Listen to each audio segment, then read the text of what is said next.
Hello, YouTube family. Hopefully there's someone here tonight. We kind of gave you some forewarning that we were going to be here tonight. Now I got to try to find me on here real quick so I can read what you have to say and see who all's here. We have nobody. Is that the way it's going to be, huh? 0. Oh, well, huh? Are we out? It says we're out there. Okay. It's not showing us. Is that showing you? Yeah. Okay. So, I'll just tell you what's been kind of going on around here. You've been working all week, hot and heavy, trying to get the cafe going, and we got that pretty well set up. We're going to have some really good stuff this year. We're going to make waffle cones for ice cream cones this year. They've never done that before.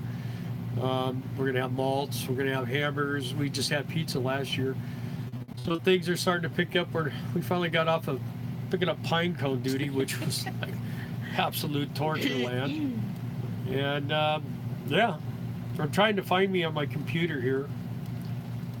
So tonight is going to be kind of like last week, but even more so. If you guys have questions, I know there's a couple of people. One guy named Ken has contacted me and is interested in buying a Class A motorhome, and I plan on getting in touch with him more. I sent you an email, but if you're on here, I don't know who's on here right now. Nobody's sending anything, or are we just not receiving it? I don't. I mean, I can't get. If you guys can hear us, give me a thumbs up or say yes or something, just so we know if we're transmitting okay. Comment. You're selling, yes. Okay, great. Cool. Good deal. All Thanks, right. guys. I'm going to turn this just a little bit that way. Okay. You probably don't want to see as much of Darla as you do me. So. All right. How come I can't find it on here? This is crazy. I want to be able to read the comments. So, what are your thoughts on lithium batteries? I'll look for this if you'd like. You know, you can answer that question. I don't have. I'm going to be honest with you. I'm not a big solar guy. I know that lithium batteries are. I hear they're really good. Probably the problem with the lithium batteries is that they are really bad for the environment. I've heard that much. But when you go to get rid of them and everything else. So I don't know. We have the lead batteries. I know lead's bad too, but they can recycle all that stuff. They have a way of dealing with it. And we had things up there, but they're gone. We got to get this one because this doesn't. Where's the messages? Where you tap? Okay, you selling RVs? What do you want to buy? No, not really. No, we don't. We're not selling RVs right now. We have though. What is that? We have sold RVs. Yeah, we've done that. Oh, this is terrible. Okay, we'll just go ahead and. Well, I mean, there's a big thing right there. What is that? Okay, there we go. I am here for now. My interest feed is slow. My internet feed is slow. Lithium batteries are very expensive. Yeah. Well, I bought 4 Trojan T105s for my motorhome, and it's been about 2 years ago, and I paid right at $500. And I mean, of course, we run our generator when we're traveling and stuff like that, but we haven't had any problems with the liquid batteries. I mean, you just got to be careful. I think it was Seven Wonders. He's the one who drilled a hole in the side of his. It could be kind of a nasty thing to do, but he was able to fix it. So, yeah, you want to be careful with those batteries. No way, huh? You just have to read from there. I did it last time. I don't know. Well, you know what? It didn't matter. Sorry, we're having technical difficulties. Yeah, we're having technical. It was frozen the whole time. What do you mean? Your laptop was frozen the whole time last time. There it is. It's right there. Well, there we go. Now I got it. See, I just had to touch it is what it was. Okay, so now it should come up. Anyway, if you guys have any questions in a minute here when my computer catches up. Hi, this is Alexia. Hi, Alexia. Hi, Alexia. Now I gotta kill the volume. Alexia. Hi, Alexia. Hi, Alexia. You have to hear that twice. Delay. Okay. Not too much of a delay on it. That's Yeah. good. Now I can read. Okay, so $1,000 a piece. Just priced them last week. Yeah, that's probably. I probably wouldn't spend that much because. Mike Box. Who? Mike Box. Hi, Mike Oh, Box. hey, Mr. Box. The like I say, my batteries, the last set I had lasted. Well, they lasted us like 7 years, and they were like 3 years old when we got them. So they lasted about 10 years. You can get about between, I would say probably between 6 and 12 years, depending on how you service them. I got one of those little cans like they used to have in the gas station where you push down on it to put the water in it. So I check mine once a month, even when we're parked like this. I go out there and pull the tray out and check them all. Keep water in them. You know, you got to make sure it's distilled water. But as long as you keep them maintained, then they'll last a long time. What's the best thing and the worst thing about your lifestyle? You know, the best thing First for us is being debt free and being able to see places that otherwise we wouldn't have been able to do, and meeting awesome new people and seeing new places. The worst thing, probably the worst thing is the long-term time being away from the kids. It's probably the worst thing, especially for her. And then probably the next worst thing would be when you do have some kind of a breakdown on the road. It's, you know, you just want to cruise along and kind of enjoy, you know, the beauty and all that kind of stuff. And then when you get off the freeway and your throttle doesn't work. But, you know, I mean, that's just part of it. That's part of this lifestyle, you know. It's people go away on vacation, they come home and they hear water running and they see it running out their garage and everything else. I mean, things like that happen. So, the major things that could go wrong in a house, I mean, they can happen here, especially with grandchildren around. We had our one grandson, he was really fascinated with the toilet, and he didn't realize that it fills up But let me just put a disclaimer on there, because that thing had been malfunctioning, and Papa did not fix it before. Yeah, but so he had to use the potty. You just, you know... just saying. Just the way it is, you know. It's the thing is, we never had a problem, but when kids go in there, you always got to make sure. I don't care whether it's working perfectly. You always want to go back in there and make sure everything came back to normal. So, did you find another employee? Thank you for making the announcement. Well, I'll tell you what. Yeah, we're full here. The owner came by a little while ago because he knew we were going to do this tonight. I told him I would be. Trying to wrangle some more people, and he said, "Don't worry about it. We got a full crew." So I don't know if you guys saw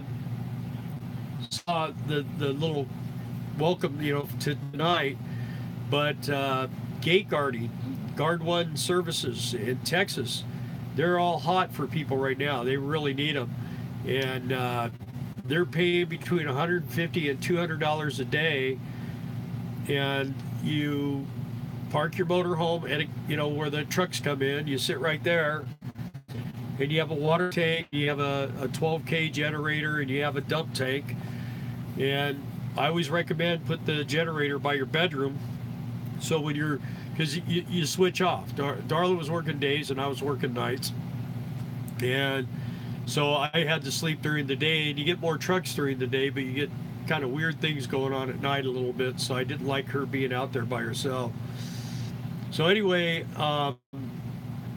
put the generator by your bedroom, and then that way you get used to the noise of the generator. It's like white noise. It just kind of drowns everything out. You get used to it. What is our favorite state for exploring and scenery?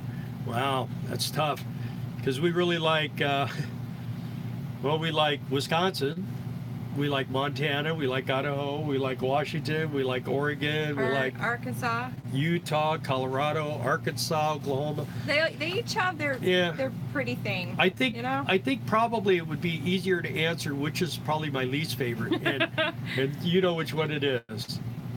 Me? Yeah, I Nebraska. Really don't. Oh gosh, yeah. Nebraska to me, and it's not that there's anything wrong with Nebraska, other than it's just miles and miles and nothing but miles and miles. It's just really kind of tough to drive across, you know. Let's see, Curtis Bird, I agree about the solar. Can you share some of your thoughts as to why you think that way? Thank you. Well, the reason why I'm kind of not really excited about solar is because we don't need it. I mean, we got a 7.5 kW diesel generator.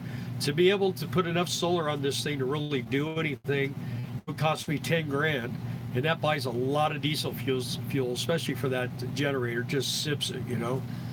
So we're always in campgrounds, or we got 6 batteries. So I mean, we don't really need it. When we're driving the motor home, the batteries are charging. So usually by the end of the day, everything is all charged up.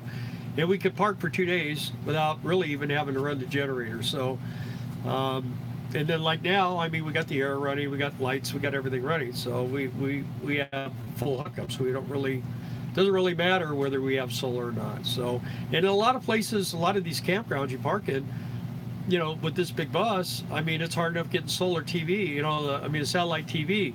That's my big concern, is getting satellite TV, not solar. A lot of people are worried about getting solar. So that's kind of my explanation on solar.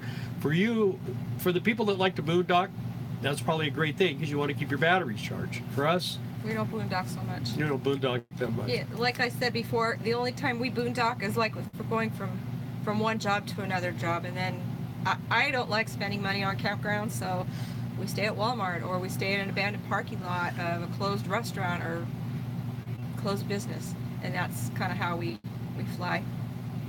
And then 53 Go For It can't figure out how to comment to us, and I don't know. He just did it. I just read that. Yeah, okay, you should tell your kids to visit this year over the summer. That'd be great, Alexia. Yeah, I'll let them talk to you. The only trouble with that is they've got their own lives, and, you know. Jobs. Yeah. I mean, it was weird because when our youngest one, Cindy, she finally moved out, it was just like all of a sudden our world was over with. I mean, we just sat in the house and didn't. It's been kind of nice for us to do this because at least we go out places and fight somewhere else or something, you know. Exactly. But RV Davies here. Pooh Bear, oops. Let's see. Do you keep Dahala on? RV Davey, we do need more subscribers. So do you. Is that what you're saying? Yeah, we all need more We subscribers. all need more subscribers. Our thing goes up and down. It's kind of crazy. Yeah. Do you keep Darla on leash so nobody runs off with her? Actually, it's the other way around. Poor Darla got the night shift. No, she was working days at gate guarding, and I was working nights, except for we worked a 12-hour shift, which we got $200 a day, but we kind of took turns being in this little kiosk thing, and the motorhome was about maybe 60 feet away or 70 feet away. But we had problems. She had a problem with the driver, and every time she'd get me, I'd come running out there and he'd be gone. So I finally got a hold of the dispatcher's company and told them that, you know, they better knock it off, and they did. So anyway, let's see, Darla, what coffee you drink? Well, she only drinks decaf, but yeah. We drink. But it's good. Yeah, we drink. Actually, that right there is Great Value decaf, and it's 100% Arabica coffee. And the secret to good coffee is we make it in a percolator. Yeah, because the drip coffee maker, honestly, it goes through the grounds one time, and that's it. And yeah, you wash the dirt off the beans. You don't get the flavor out of the beans. You know what I mean? And then you're done. But if you use the percolator, it just keeps going around and around, and it gets a better flavor, we think. So that's what we use as the percolator. They want to know what is the coffee cup you use. Oh, that, okay, and the coffee is, what, is that 8 o'clock or is it? The coffee in the morning is 8 o'clock. It's 8 o'clock. Colombian Supreme. Yeah. And that is really, oh man, I love it. Okay. I got me a new coffee cup today. What do you think? Is that a pretty good size one? That's ridiculous. And I $2.50, and it's first fill free. Yeah, and it's First fill. yeah, it was free. I got soda in it right now, but I'm gonna fill it up with coffee after this. It's a Copco, COPCO. I don't know. I bought it for him because I thought that he'd like it, but obviously he prefers a trash can, so I took this one over. And it is insulated, and it all comes apart, so you can really clean it pretty well. I like it. It does have a lid, but I don't like the lids so much. Well, man, you're gonna go right by us there, Trey. You're gonna be pretty close. Glacier, you're not too far away. We used to, when we had our motorcycle shop, when Sturgis came and everybody went to Sturgis, we always went somewhere else, because it's, for me, anytime we rode with a pack, I was the only one that knew how to fix motorcycles, so I spent all my time out in the parking lot of a bar while everyone's in getting drunk, working on some idiot's motorcycle. I've never worked on his bike before. Never seen it before. And they would never give me any money, or it's like they expected me to fix their bike for free. Buy you a soda or. Yeah, I mean, I worked one time. We went on a ride, and I worked on this guy's bike all day long, and I tell you what, I got it running really good. I got it running so good that he blasted past the pack, got out in front, and his tool bag tore open, and he showered everybody behind him with wrenches. So that was it. That was just like, that's not fun. That's pretty much why we really did prefer just riding by ourselves, because there was no vacation otherwise. He was always on the side of the road, and I was standing there waiting for him to fix somebody's bike. Well, Jen Lynn. Oh, and yes, 53, go for it. I did call out to you because you said you couldn't figure how to talk to us, but obviously by stating that you couldn't figure out how to talk to us, you figured out how to talk to us. That just dawned on me. Yeah, and you know, if I don't know how long I could do this for, but if you guys need any kind of assistance on something, you can always send us an email at the economic refugees at hotmail.com and leave a phone number, and I'll call you and talk to you and try to help you, walk you through some stuff. I mean, you know, there's only so much you can do. I used to have guys call me on the phone, hey, my bike's making this noise. I go, oh yeah, well, hold the phone next to it. You know, I mean, I knew a guy that could actually tell you what was wrong with it. He was amazing. But and he was my guy who taught me.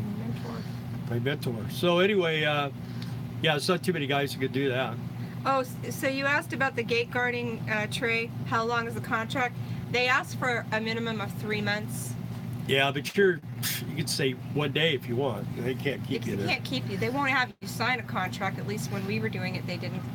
But we were usually there for anywhere from 4 to 5.5 months when we gate guarded. And we were there in the summertime, so I don't advise it's that. very interesting in the summertime. You have a lot of interesting things, and I mean, just to be honest with you, if you get scared easy, it's probably not a great job for you, because I had to kill a rattlesnake at the bottom of my step one night. Took the tire covers off and like 19 scorpions skittered out. You just got to be careful. You just have to be careful. You know, I mean, that's just how it is. Yeah. I'll tell you, I was really surprised how easy it was to kill a rattlesnake. I mean, if you can't fight any better than that, you shouldn't get in fights. You should just learn how to squirm away as quick as possible. What you I killed him with my when I washed a motor on my brush. Man, I just went over and went. You know, I was trying to shoot it, and it kept striking me, and I'm like, whoa. So finally, I just went, okay, whap. And that was it. It was like stunned. And you broke the car wash brush. Yeah, I broke it. Then I was really pissed. So then I knew I was going to kill it. So anyway, I usually don't like to hurt things. I'm one of those. I love to play with. I was playing with tarantulas. I had a pet grasshopper. It was about that big that was hanging out, and I mean I could pet the thing. And then I knew I was going to, you know, kill all the ants and crap. So I took him about 2 miles away, and I came back and sprayed. And about 3 days later, I seen him. He was on my window, and he was brown. So. Yeah, let's see. Bach. Okay. Anyway, Jen Lynn, where are you going to be this summer? We are going to be in Hayward, Wisconsin at the KOA. That's where we're at right now. I am living and traveling in a road trek. Nice. Going to Colorado, Idaho, boondock mostly, single soon to be grandma. Yep. Well, you're going to love those places. I'll tell you, if you go to Colorado, the most beautiful place is take the $1 Million Highway and go up through Silverton, from Durango, Silverton, and then down into Ouray, Colorado. Beautiful, just beautiful. And then when you come out the other side, there's what is that, Ridgeway? And it was Dennis Weaver Park there, real pretty. Montrose, nice place. It's just that whole area. It's the prettiest place I've ever been. Yeah, Telluride's there. That whole area is just like, you go through Montrose and you make that curve to the left to go towards Ouray and up in that direction, and it's like a postcard. It's gorgeous. It's so scenery pretty. candy. It really is. It's just really nice. you're just totally overwhelmed the whole time. I mean, waterfalls are like, yeah, you just get everywhere. tired of looking at waterfalls. You know, No, you it just don't. yeah, it was just real pretty. So somebody also asked, how do we find out about these jobs and where we're going to be? Somebody else asked this summer. This summer we're at Hayward KOA in Wisconsin, working here. And how we find out about the jobs is we belong to workampers.com, and they've got a really neat program on there that helps you generate a resume, and you put that on there, and then prospective employers can go and look at your resume and contact you and offer you employment. And you can also apply by sending your resume to employers when they have the listings. I think it's like 53. 30, Go for it. Go 35. for it. 53. Go. $35 for the subscription to workampers.com. No, I'm saying he's making fun of me. Why? Where your time in Oklahoma, the cow taking a roll with. Oh, okay. He's making fun of the cow. Okay, yeah. I almost got in trouble for that one. Yeah. My brother thought it was my fault, and I'm like, he goes, "Oh, a cow could have broke a leg or something." I go, I just called You him. guys saw it. She hit soft dirt with her foot, and she was so excited to hear us. Yeah, she got right up. So it was, you know, we didn't. I don't know whether we shared with them that's our about farmer cow tipping. I said. we actually the last day, and my brother had come back, and we all went and checked the cows, and we found one that was. Legs were in the. I think she was in labor. Yeah, she had been in labor for a little while. We probably, if we would have went and checked them in the morning like we had been, we would have found her. But I don't know what I we would have had no idea what to do. My brother, they got that calf, the dead calf, out of this cow and drug her out of the barbed wire. It was a very sad day. They ended up having to put her down. So yeah. Let's see. Trey, I followed your channel. Thank you, Jen Lynn, for following also. Yeah. I am too old for Sturgis. After going to the river run the year they had the shootout, I swore off big meats. Yeah, we were there too. We slept through it.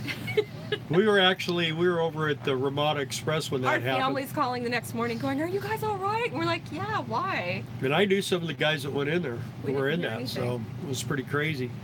No one that got hurt, but yeah, it was pretty crazy stuff. Do we have tire pressure monitors? Yeah, it's called Bill. That's our tire pressure monitor. This is a 1995 rig, so. Well, you could buy them. But yeah, what I'll tell you what I do true.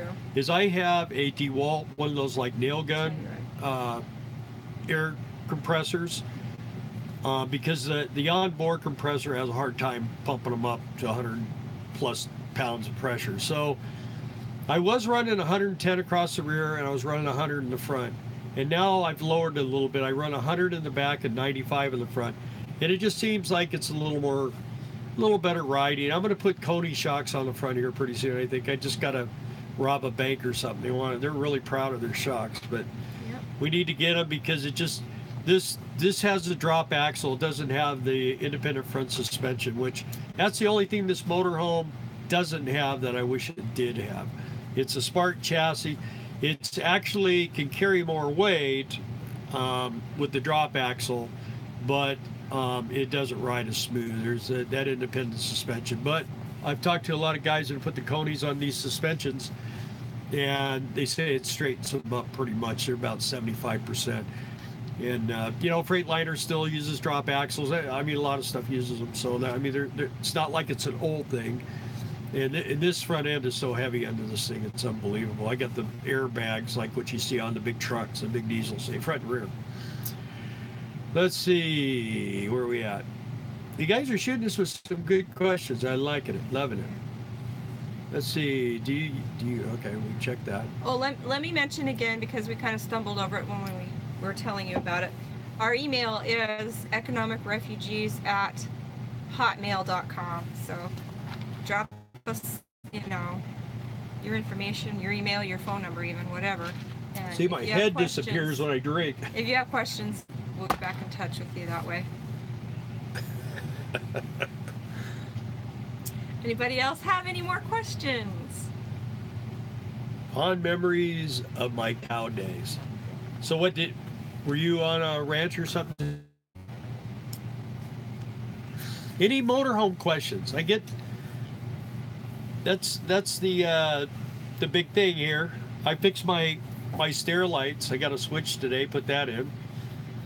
I installed now my GPS system for my pickup truck is all hardwired in, so when I turn the key on, it comes in, looks real nice.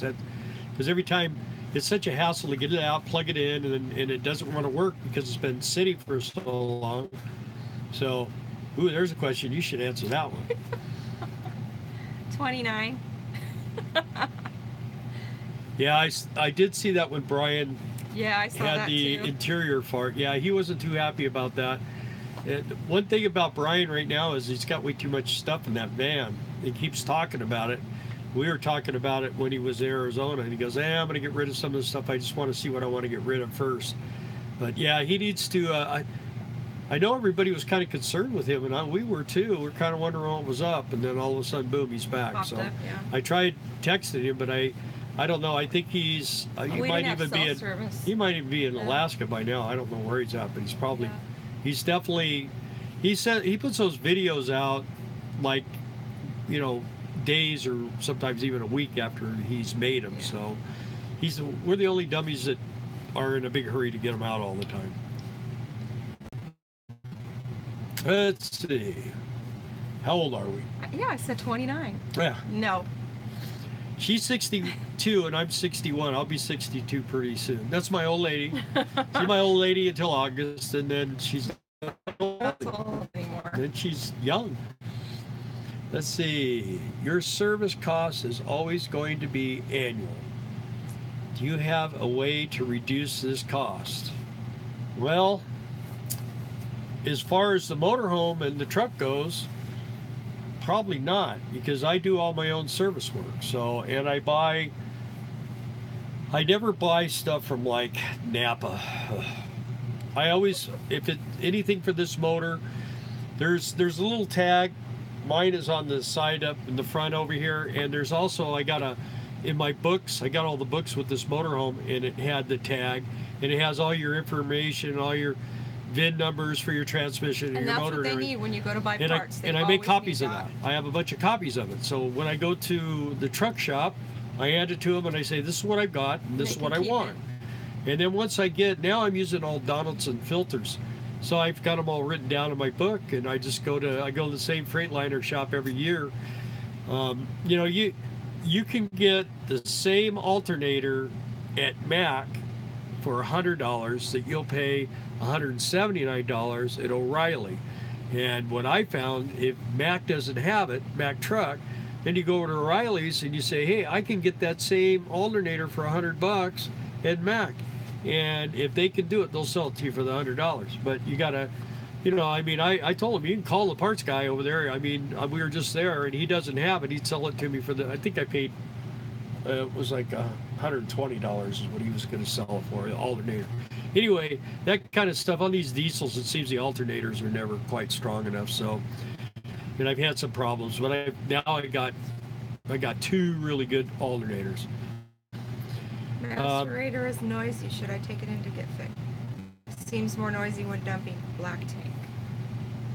Well, you should be able to turn that thing off. The only time it should be on.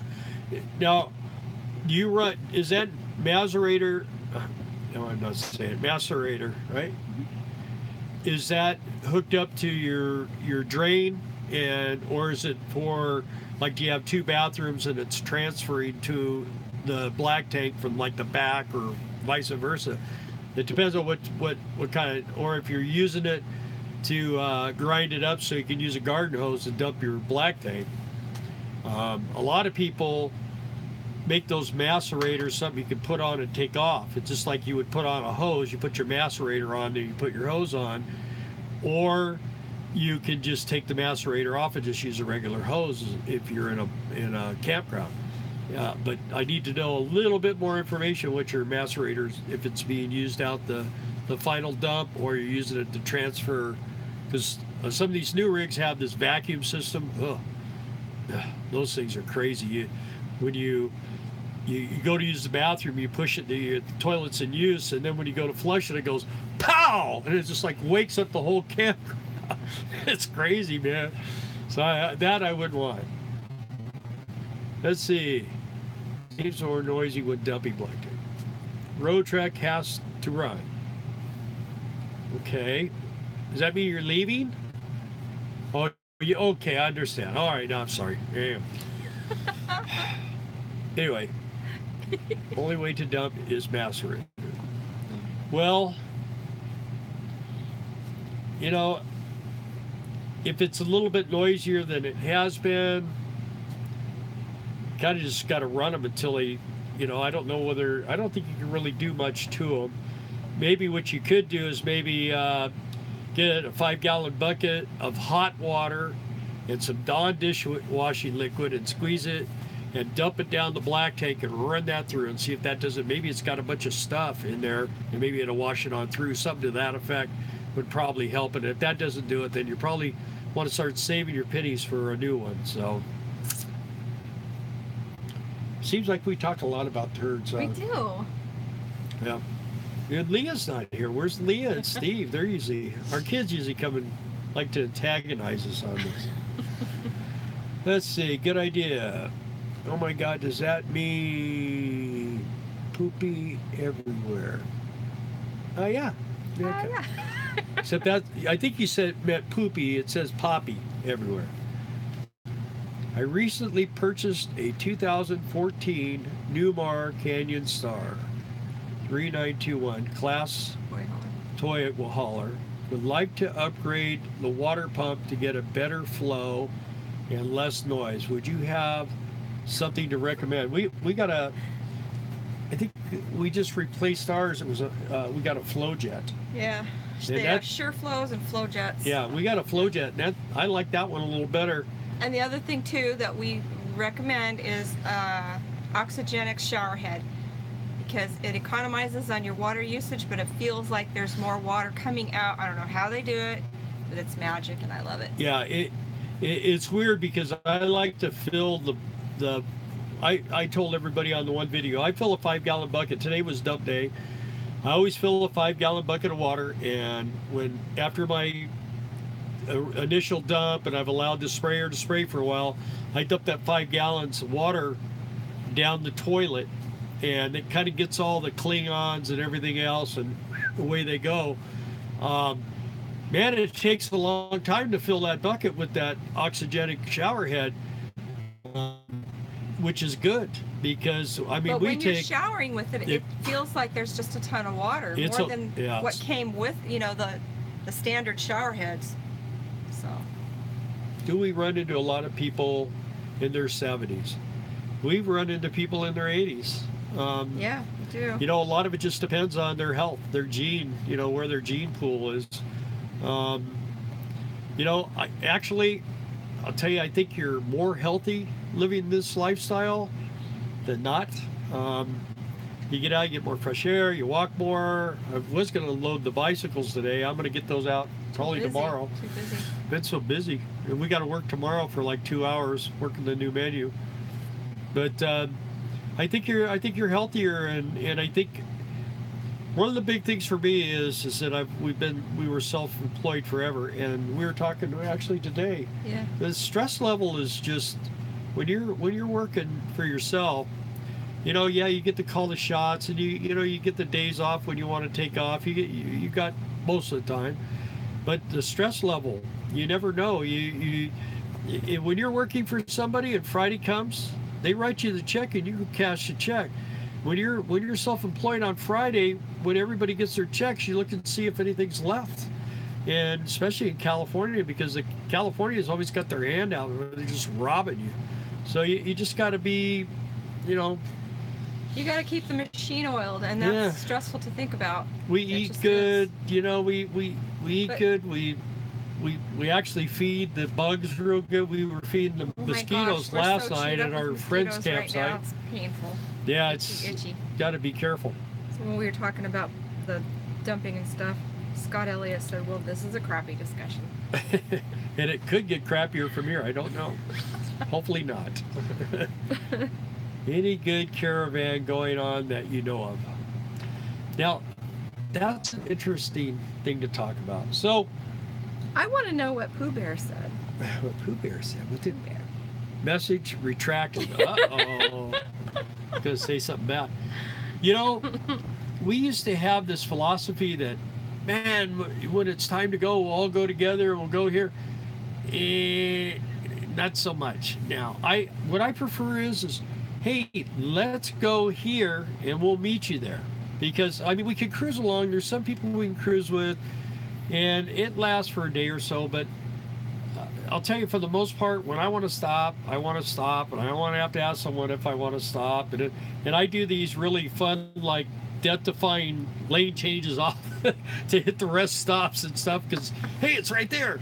So They're not that bad. yeah, it's not that way anyway. But I make it sound better. We than do it is. like to take a lot of the windy country roads and stuff like that, and people don't like to do that. Or we want to go see something, somebody's already seen it, and they're just like, oh, I don't want to do that. And it just kind of can ruin the time for you. So, I don't know. Yeah, it's... If you're on the same page with everything, I guess it's okay to be in a caravan or travel with somebody, but usually that's not the case. When you're in a hurry, sometimes you got to do the big roads. If we can, like when we leave here to go to Sugar Beach, we'll take Highway 2, which is just a real nice, mellow. You go through all these little towns, and you know That's what we like. That's what we like to do. It's just going down the freeway and fighting with trucks all day long. You know, that'll burn you out. It really will. I mean, like I've said a million times, the wind can be really tough on you, and being around the truckers and a lot of times those guys have been driving for a long time and they're tired, and I understand that. I mean, they're professional drivers, and I always try to be courteous with them. I always try to let them go. I don't want to hold them up. They're working, you know. I'm having fun. I'm enjoying life. I don't need to be in a hurry, so I try to stay out of their way. And you know, a lot of the truckers don't like the RV guys because they go in and take up 5 spots in the truck stops and stuff. You know, if everybody is courteous to everybody else, everybody gets along, and then everything, you know, you could walk in the Denny's at a Flying J and the truck drivers are cool to you. But I mean, if you're out there and you're parking so they can't get on the fuel lines to fill up their trucks, they're going to be dragging you out there. They're going to come in Denny's and get you and drag you out there to move your rig. So, you know, it's just how you play it. I had one day we were at a truck stop, and I mean the line, there must have been 30 trucks in it, and there were like 4 aisles, and so we waited our time, and it took about 45 minutes to finally get around there. And I get pulled in. This driver next to me comes over and he goes, "Do you see that line of trucks out there?" And I said, "Yeah." And he says, "Well, you know, you just cut all those trucks off." I said, "You think so?" And he goes, "Well, yeah." I said, "Well, you know what? I just waited through that entire line." I go, "I'm not a jerk. I saw those trucks wait there, and I'm filling at the same place they are. I waited 45 minutes through that line just like you did." And he just looked at me real funny. He goes, "Oh, I think he just had a preconceived idea that because I was in an RV, I cut everybody off. But I didn't. You know, and people do that. And that's probably why they get mad. But, you know." One thing I wanted to say, since I've got all you on here right now, is Pooh, we don't mind. We all get tired, Pooh Bear. Anyways, there's been a whole bunch of stuff going on today on Facebook about how Flying J pilots are not flying the American flag anymore because they don't want to offend the foreign drivers. It's not true. Just as an FYI. What was that? There's a video out. A guy is saying that he's not going to go to pilots and Flying J's anymore because they're not flying the American flag because they don't want to offend foreign drivers. Yeah, well, and it's not true. I went to their homepage, and they have a statement on there. They're actually repairing a lot of the flags that they have in place now and poles, because They love the flag and they love America. Do me a favor, go get my soapbox. Anyway, If they don't like the American flag, then go drive in your country. You know, they don't even have trucks in your country. Anyway, you know? the whole thing though about the Facebook stuff is rumors can get started pretty easily, and it's always good to do your own homework and figure out if it's true. That's all. I'm done. Yeah. Well, and you know what? Flying J is owned by Pilot, and they're a good company. I far prefer the Flying J over the Pilots for a couple of reasons. You always get a good meal at Denny's. That's an old joke. We'll let you in on that one. When I first started this, I'm going to start telling them. When we first started this, I was watching all these people, and there was like this couple, and they were like 150 years old or something, and the wife did all the talking and blogging too. And her thing was, well, you know, we went to Denny's today. Well, you know, you always get a good meal at Denny's. So, and I tried to talk to her one time, and she just her blogs with, you always get a good meal at Denny's. Yeah, she was like me. There's not so many Denny's out there with Pilots and Flying J's anymore. I keep, you know, I was mean when I was young, and then now I'm nice, and then I'm waiting when I'm get to be mean again. Because when you get old, you get really mean. Okay, I love Grand Rapids, Michigan. You know what? We haven't been there. We want to do a lot of the East Coast. We've been to Michigan, part of Michigan. We drove through Chicago, but you don't. Around Chicago. Yeah, well, we rode through it on the highway. Yeah. And it's weird to drive there because their bridges are a lot lower because things were built so long ago, and they haven't really updated for these taller rigs. And even though our rig isn't brand new, when they pave those roads too, it builds up and up and up, and they don't like scrape off the asphalt. They just kind of build up on top of it. You go under an underpass and you just kind of go until it's over. Hopefully you clear it. Yeah, we actually had friends one time that turned down a street and realized they were not going to make it under. They stopped under about the bridge, a foot and a half before they were going to take off their AC. They had to unhook their vehicle. They had to have the cops come and back everybody. Yep, it was a mess. So yeah, you got to be real careful. You know, of course, these new. I have one of those Rand McNally RV GPSs, and I don't know whether Marilyn knows all the roads as well as she thinks she does, because that's what I call the girl in my Rand McNally, Marilyn. Yeah. Anyway, she's always telling me, you know, oh, turn here, turn there, and next thing you know, you're like in the middle of nothing on a dirt road. It's like, so now we have 3 GPSs and we compare. Grand Rapids, Minnesota. Oh, Grand Rapids, Minnesota. It's on Highway 2. Oh, it is? Oh, okay. Yeah, Highway 2 that's a nice road. A real nice road. And for you Harley riders, if you haven't been to the Harley Museum in Milwaukee, that's a cool thing to see. Pooh Bear says signal's breaking up bad in Oregon. Signal is? Yeah. Our signal? Yeah. Because I'm watching it on my computer. It doesn't look real good, but... 53 Go For It had Denny's tonight. Yeah, in Texas, yeah. Yeah, I mean, you know what I like at Denny's is 2 things. I like their chicken fried steak and their breakfast, their Grand Slams. So that's what I usually have. Signal breaking up bad here in Oregon. Well, you need to move to Wisconsin, and then you'd be able to... Oh, no. You don't want to live here. Yeah, oh my God. This is a great place to come and spend the summer. Not so good in the winter. Time, we didn't get here. I think we were like almost 2 weeks late getting here because of the snow. We actually, I'll tell you a story. One time we were on the motorcycle and we had rode through some really, really bad weather for a long time. And we get to Seaside, Oregon, which is like just when you go over the Columbia River there on Astoria Bridge. And we had the dog with us, our dog, and we went into this little grandma's cafe, and we were sitting there, and oh, that's your dog, well, you're bringing in. So we brought the dog in, he sat at the table, and the owner came over, was petting the dog and talking to us, and he says, so where are you headed? And I said, well, we're heading south. And he says, do you have a hotel room or motel room for tonight? And I said, no, we just stay in the tent. He goes, yeah, well, you know, we're going to have a hurricane. I said, hurricane? I thought you only had hurricanes in like Florida. And he goes, well, you know, in Florida, when you get heavy rain and 75-mile-an-hour winds, they call that a hurricane. Here, we get 120-mile-an-hour winds and heavy rain, and we call it a hurricane here too. The locals do. He said, you better head south. So we got as far as Bandon, Oregon. Bandon, Oregon, yeah. And we ended up in a KOA, and we got in like this little hole, and I'm telling you, it was a scary night. And we got up in the morning with 4 inches of water in our tent. We had to put on our rain suits, and we rode out of there like 8 miles an hour top speed because she didn't want to stay. And I'm like, I don't want to ride in this. Oh yeah, I was we done gotta with go. riding in the rain. That was just too much. Yeah. Too much. Yeah, she didn't like riding. Huh.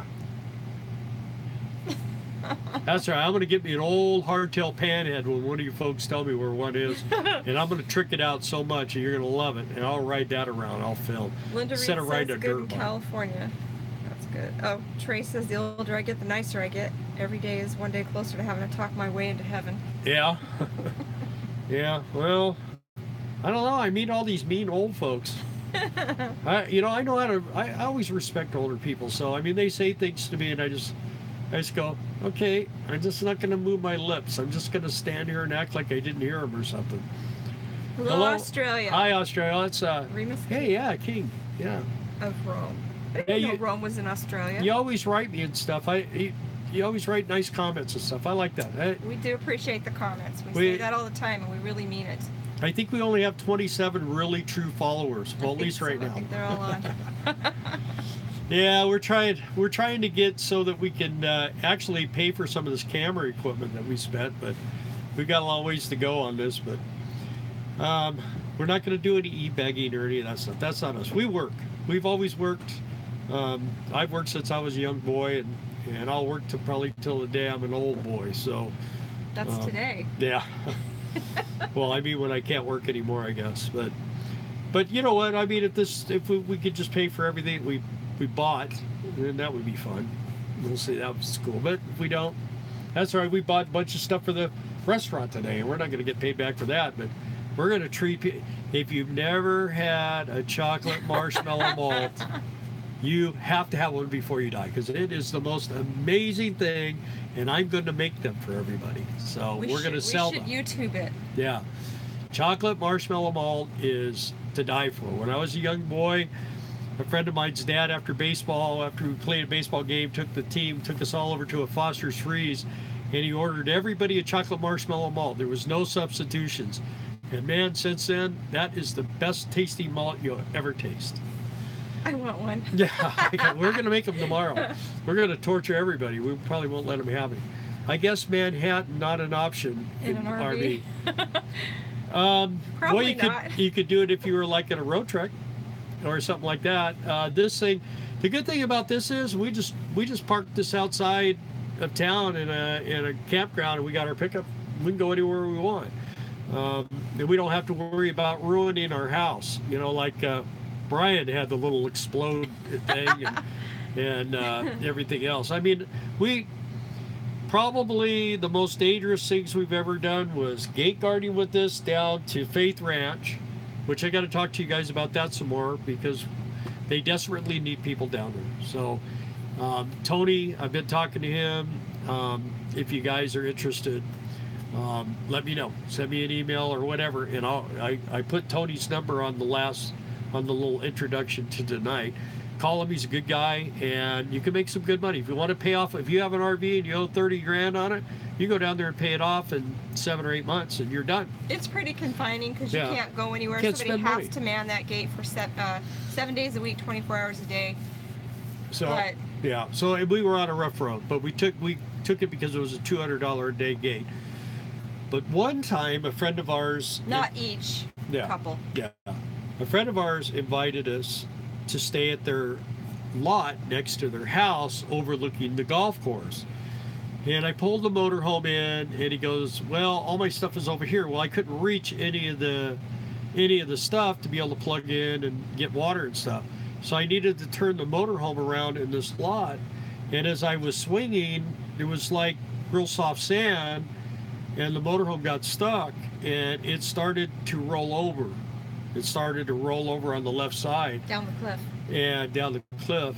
And I mean, being in the thing, I was like afraid to sit in the driver's seat. I thought it was going to be just enough to flip it. But anyway, I finally got it dug enough underneath, and this was like 3 hours. My buddy's like, well, just get a tow truck. I go, they can't pull this thing sideways, I'll guarantee you. Because there was a house on either side of the front and the back of the RV, the way it was They were going to have to situated. pull us sideways. This thing, it would just dug a bigger hole. So anyway, he had some plywood, and I dug underneath it, got plywood, and I was able to back it up and get it onto a solid high spot, and I got it kind of lined up how I wanted and put the plywood in front of it. And man, I just hit the throttle and like went through that soft stuff. But I thought we were going to be picking it up at the bottom of the hill. And the but we really survived. upsetting part was the pictures I took did not do it justice to what the situation really, really was. It was terrifying. And the pictures just looked like, oh, you have a nice view overlooking a cliff. Yeah. Nope. Fraulein Wanderlust.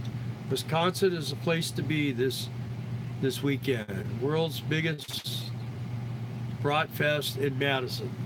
Yeah. Well, I don't think we're close to there. Madison. Howdy y'all from little old South Carolina. D. Hicks. D. Hicks. Hey, D. Hicks. I hope D. Hicks, you see I've been watching your videos and commenting. You're just getting started. I think, what, 2 or 3 videos now? I watched both of them. I want one. Well, you want a shake, huh? You want a malt. Yeah. Yeah, well, I might make one and like let you guys watch me drink it. Wouldn't that be cool? Just had a vanilla malt milk. Excellent. Yeah. We'll try the chocolate marshmallow. You get the marshmallow cream at Walmart, and you get the carnation bottle of malt, chocolate ice cream and milk, and man, you blend that up and you're in heaven. How can you go wrong? It's a shake, right? Oh, do be bad talking about chocolate. Don't be bad, probably talking about chocolate. Chocolate is the food of the gods. It's like at the top of my food pyramid. Yep. And then ice cream's underneath that. Yep. So you guys, I see 53 go for it. He likes these videos, these live videos. Is everyone pretty on board with that? I mean, we were thinking about kind of doing this for a while. We're going to do some videoing tomorrow of the campground and stuff like that. But once we get real busy, it's going to be real tough for us to do what? A lot of videos. You're mean. See, I told you, as you get older, you get meaner. That's how it works. Do you ever do virtual work? So I have an account with Upwork, and I also have an account with Fiverr, but I haven't been able to make those things work, and maybe it's just because I haven't hit what I'm really good at on there yet. I don't know. I mean, I've done clerical work my whole entire life. I've kept books, and I've done all kinds of things like that, but I don't know. I was thinking about maybe doing like where I talk dirty or something on the phone to somebody, but when a man talks dirty to a woman, that's sexual harassment. When a woman talks dirty to a man, that's $3.95 a minute. I'll be here all night. That's his comic routine. I enjoy the videos. Okay, see, there we go. Thanks. Holy moly, Told wish that I had joke. some ice cream at Molten next. Yeah, tomorrow. Yes, that would be great to show us where you're actually at. We can do that. We're not really sure what people like. I mean, I know they like the asking questions and stuff, but sometimes it feels like whenever we do videos on what we're doing or where we're at, and it's not like RV related as far as maintenance or how to buy one, it just seems like we miss our target. I don't know. Yeah, we're gonna do. I keep saying this. You guys are gonna hate me, but I want to do this diesel pusher motorhome thing. I've kind of done the storage thing. There's Guys have just a lot seen of the information inside. Like I said before, to cover. the motor thing. I mean, if you guys have any questions right now, you can always shoot at me with them. But thing we've been noticing a lot lately too is these people with vans and stuff, or like jacks, and with the smaller school buses, they're getting the bigger school buses, and part of the thing is like I keep going back to this. If you're gonna live in an RV and you're going to be work camping and you're going to be out on the road. Now, if you want to park in parking lots and be stealthy and all that, yeah, this is not going to be stealthy. I guarantee you. They're going to know you're staying in this thing. But we have this. People walk in here, they go, "Man, this is a home," and it is. I mean, there's noise going on outside. We can't hear it in here. I mean, people can't hear what we're saying outside. We can't hear what's going on. Some RVs you can. Yeah. I mean, this thing is insulated. This thing's really solid, and big, thick roof, and you know, it's. I like this thing. One of the owners. There's two couples that own this campground. The one people they live in Texas, and they were on their way up here, and he has a real nice. Well, we think he has a real nice country coach. 2 years he's tried to make it, and he hasn't been able to. He blew a turbo in Oklahoma, so he's supposed to go back and get it here in a week or so. Last year something happened too. Yeah, he was in a wreck, but yeah, and couldn't drive. Not with the motorhome. Not with the motorhome. He just was too sore to drive the motorhome. But he's like, I mean, this guy, he's got a lot of dough, but he, you know, when you have a lot of money, you don't want to let go of it anymore. The guy doesn't have a whole lot either, and he's going to have me just kind of, you know, slide underneath it and go front to rear on it, and try to see, you know, what might need to be done on it. You know, that once you do it once, it's not that big a deal. It's really simple. It's just, you just want to make sure that things are tight, and I don't, Lubed? Yeah, I don't use the, like, drain plugs. Those go away. I put those petcocks in there. I get those really ones that lock where they don't, where if you hit a stick or something, you drain all your oil. These are nice ones. They lock in place. You gotta push them down and twist them to get them to open. But it makes it real nice when you're in a campground and you're sneaking an oil change and nobody knows, you know, what you're doing. And you're not making a mess. So. Yeah, you just slide a pan underneath there, and you're filling out half a bucket and you're dumping it off, and then you fill the other half and you dump it off. It works real well. It works very well. So you kind of learn the trick. If I'm Facebooking, I'm not. I'm just reading your comments because it's too far away for me to see without my glasses, and I don't want to wear my glasses. Well, live feeds, that's what this is called. Yes, yep. Live feeds. Yeah. We're not dead yet. Just the real news. Show us the campground and surrounding area. That would be nice. We will do that. Yes, maybe have themes where you teach something like understand the electrical power is a biggie. Maybe hands-on learning videos. You know, I've done a lot of work on this motorhome, and she keeps telling me, "Oh, you need to film this. You need to film this. You need to." And I don't do it because I just want to get it done. He just gets into it, and it's just like, "Oh, I should." And you know, but like when I was helping Brian, that was cool because I tell him what to do. You know, we're kind of discussing it. And okay, and then I help him film it. Brian would do the work, and then Bill would film it. Yeah, so if I was doing something, he'd be filming me. So that works out pretty good when you got two guys. What do you think of the Class C Thor Outlaw toy hauler?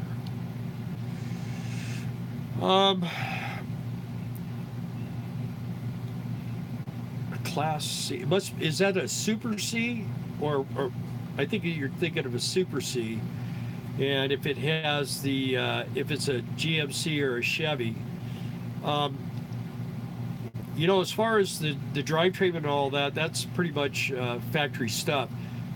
One thing we've learned about Thor, working in the industry and everything, if you buy a new one, man, you're gonna find that the quality of their builds are not that great, and when you go to take it back, their repair policy is a battle. You're gonna fight your way through to get stuff done, and that's the big thing. Jayco and Integra motorhomes were just bought by Thor, and everybody that has those things is upset because they know the record of how Thor just hangs you out to dry. They'll take your rig and hold on to it for 6-7 weeks. You get it back and they ain't fixing it. I don't know how you get away with that, but they do. You should do tech mechanical videos. Tech Tuesday, maybe. Yeah, but then I have to get my hands get dirty. I'm cooking now. I wanted to say too, D Hicks asked what editing program we're using. We're using Filmora. Wondershare Filmora. Yeah. It's great, and it's cheap. Yeah, I it's think like it was $50. 60 bucks. You're- 159. it- Anyway, $50 or $60, and it's like It was lifetime. $49.95. There's stuff, you know, as always, you can buy more to add on title pages and fonts and whatever, music. I found a ton of music too that you don't have to pay for, so. So Remus King of Rome 5.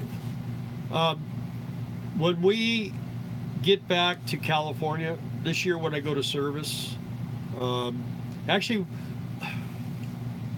everybody probably knows that I put a rear-made seal in this, and we switched from regular transmission fluid to synthetic transmission fluid, and my tranny buddy, it's high viscosity, said, ain't it gonna leak? Well, it's leaking. It's not bad. It just leaves a little puddle about like that. But it's really cool because now when he pulls it out, we can videotape it. I'm going to pull it out here. I'm going to get a piece of plywood and a motorcycle jack and do it again. It'll be real easy. It's not a big, the bolts probably aren't, the Loctite hasn't even probably dried. So we'll film that. I got to do some work on the turbo on this, so I'll film that. So, but when we get back to California, when I go to do all the oil changes and do the servicing, grease in the front end and all that, yeah, we'll, you guys will get a good view of that. Greasing the front ends on these things, critical twice a year. You talk to truck drivers, they grease their front ends constantly. Makes a big Greasing, difference. and it makes a big difference on how they drive and how they feel. Whether you get a lot of this kind of action in the steering wheel, you grease your front end, it tightens all that up. So we've had two people say hi from Australia. Yeah. And Ken says, let's talk Class A motorhomes. What are some of the manufacturing of quality built in from 98 to 2005? I like the HR and Monaco. What would you look for if you were looking? Okay, I want to answer Speedy here first, because he's down further, right? Where's he at? Oh, down here. Anyway, Speedy, don't go into this lifestyle with California license plates. No. When we first left, the motorhome had South Dakota and the truck had California, and little 17-year-old Mormon girls, blonde hair, blue eyes, driving by giving us the finger. True story. So, yeah, you want to get rid of that, anything that makes people think you're from California. I'll tell you, once you meet people and you talk to them and they realize you're not a dork, regular Californian, what they'll do is they'll give you a pass on them. And like here, I mean, the people you tell them from California, oh, okay, well, we like you, but we hate you Californians. So good that you got out. That's what they tell us. Yeah, good that you got out. Yeah. So let's see. Please don't skip my comment. Oh, okay. So Ken, is that Ken? Yeah. Yeah. Is that? Let's talk Class A motorhomes. Okay. So, and what do we need to know? What are some of the manufacturing of quality built in the 98, to 2005? I like the HR in Monaco. What would you look for if you were looking? Okay, I like the HR and the Monaco. I like Newmar. I like Country Coach. Of course, I like the Newells and the Ford Travels and Those are a lot the of them, Prevos, but that's a different class than I'm in. Let me tell you something about buying a used motorhome. You want to find something that somebody's used on vacations. This motorhome here was a vacation motorhome. It was 15 years old when we bought it. It had 32,000 original miles on it. The generator had 312 hours on it. It's probably got about, 400 on it now. We've got about 90,000 miles on this in 8 years. So that'll tell you we've gone, 58,000 miles in eight years. So it's probably, you'll know if you go to buy a used motorhome and everything works, it probably was a full-timer owned it if it has a lot of miles on it. If you go to buy a motorhome and things aren't working, it's got low miles, that means somebody that was a weekend warrior has it, and all you got to do is buy it, fix all the things that are wrong with it, and you're good to go. I mean, a lot of times people just get rid of them because they don't want to fix stuff. Well, we got a pretty pretty good chunk of money off on this one because I was willing to fix some things and get rid of some smells and stuff like that. And paint. And paint. I had to paint it. But, you know, I mean, that kind of stuff's right up my alley. So don't be afraid to buy something that's a 95. It doesn't matter. The main thing is especially with YouTube now. Yeah. You can tell a lot by how people have maintained their rigs by their tires, the dates on the tires. I mean, if the tires are 15 years old, you know they didn't do nothing to it. So a lot of times when you buy something like that, you have to do everything to it. You have to go under there and do everything, check everything, check the airbags. It's not really all that difficult. When we bought this one, my buddy who was a truck driver, he was all excited, and he says, man, I'm going to come see you for a couple of days. He came over, got out of his truck, put on his overalls, and under the motorhome he went. He spent, 4 or 5 days under there, and he had me over here. We were pulling the front wheels off, and we were doing, I mean, we did all this work. We worked on this thing. I was like, I think we were coming to visit. He goes, when he got all done, he bought all the stinking parts, and we got all done. He goes, no, I wanted to do this for you. No charge, man. And I was blown away. And, but he wanted us to be safe. I should give you his number. Maybe he'll do the same. But yeah, and he showed me how to do all this stuff. I mean, I wasn't a truck mechanic.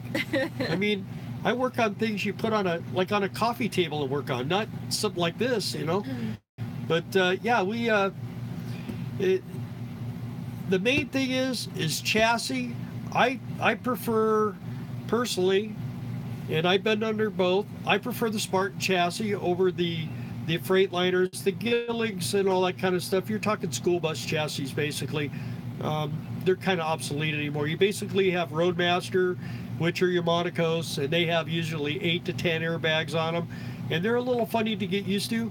But like in a Holiday Rambler, anything past 96 is going to have that Roadmaster chassis, and all your Monacos are, and they ride good. They're a good running machine.